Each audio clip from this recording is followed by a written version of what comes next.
Hello, my name is Eddie Tofpik. I'm Head of Technical Analysis and Senior Markets Analyst at ADM Investor Services International Limited. And here is your weekly technical analysis of Paris milling wheat and London UK feed wheat. I'll start with Paris milling wheat. The original main bullish Andrews pitchfork is still working here on this market. It is for the late March to early July action, and it has been crucial in the running of this market and to the overall bullish incentive. Most recently, the market broke down through the middle tine of this pitchfork, currently at 298.25, followed by a move below the combination of the rising short medium moving average, currently 283.5, and the 2012 high at 279.25. However, the fall hesitated in the middle of last week, and as I said last week, I think I know the reason why.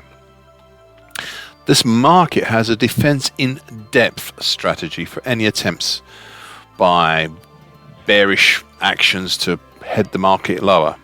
Firstly, we have a concentrated congestion between 265.75 and 269.5. At the same time, we have the rising lower tine of the bullish Andrews pitchfork, currently 266.5. Additionally, and just below the congestion area, we have the rising medium moving average, currently 266 even. These two separate supports are the lower tine and a medium moving average, are currently inextricably linked, entwined, thus allowing the sum of their individual supports to be greater than their individual parts. Finally, we have two further bands of congestion below between 250.5 and 255.75, and 237.75 and 244 even. All this seems a hell of a lot to take on right now, with just the market is pulling back from a little to an excessive move higher.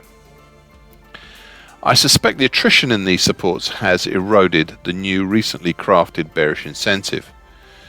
It is, as I have said now for many weeks. Please continue to keep in mind the bullish March to July Andrews pitchfork is still very much intact, and until that is broken, redesigned or reassigned, then it will rule the overall bullish incentive. Plus, this is all taking place in the shadow of July's monthly key reversal up. Two other things to consider. We have an unusual and pretty superb daily key reversal up on Monday.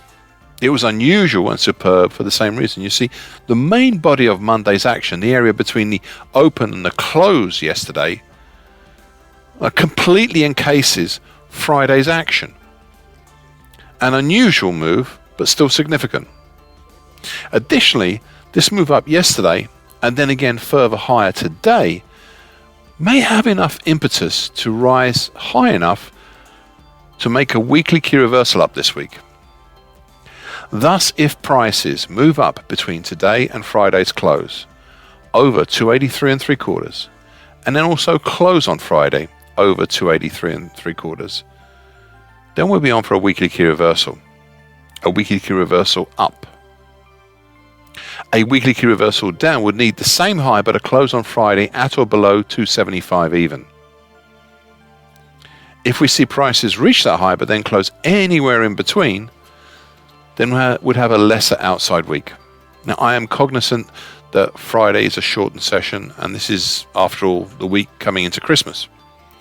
But all this, after yesterday and today's action, seems a possibility. For now. UK feed wheat. So, I'm still using a line chart for most of the action here. That's okay. It sometimes helps with the patterns.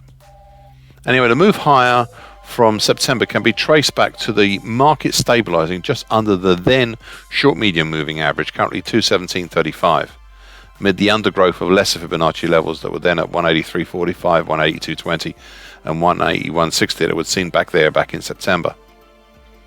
The rise was somewhat spectacular and actually uncalled for, as the market made three gaps on the way up within 2 weeks.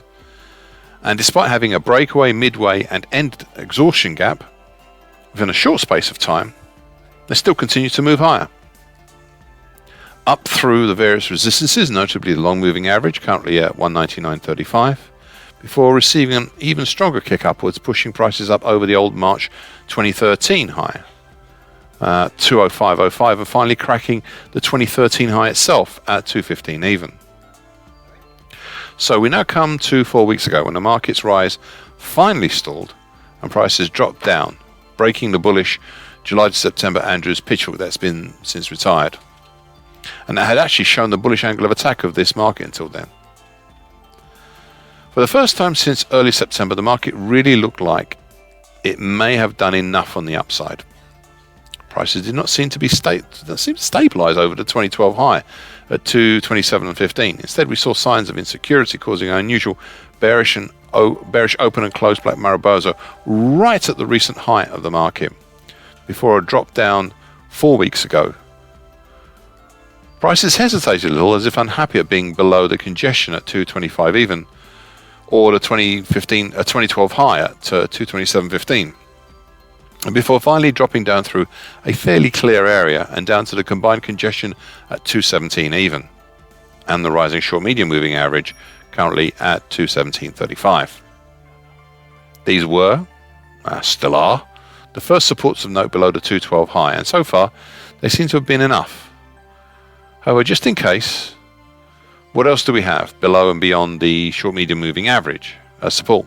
Well, we do have the previously highlighted significant support from the 2013 high at 215 even, but I suspect you would have to look just a bit lower to where the rising medium moving average resides, which is currently 205.55, as we have the March 2013 high nearby at 205.05.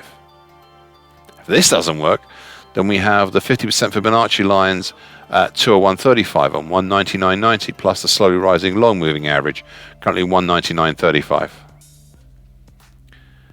Thus, it was as I said last week, and I quote, "All these look pretty formidable right now, so it would not be the end of the world if we saw prices pull back higher from current levels.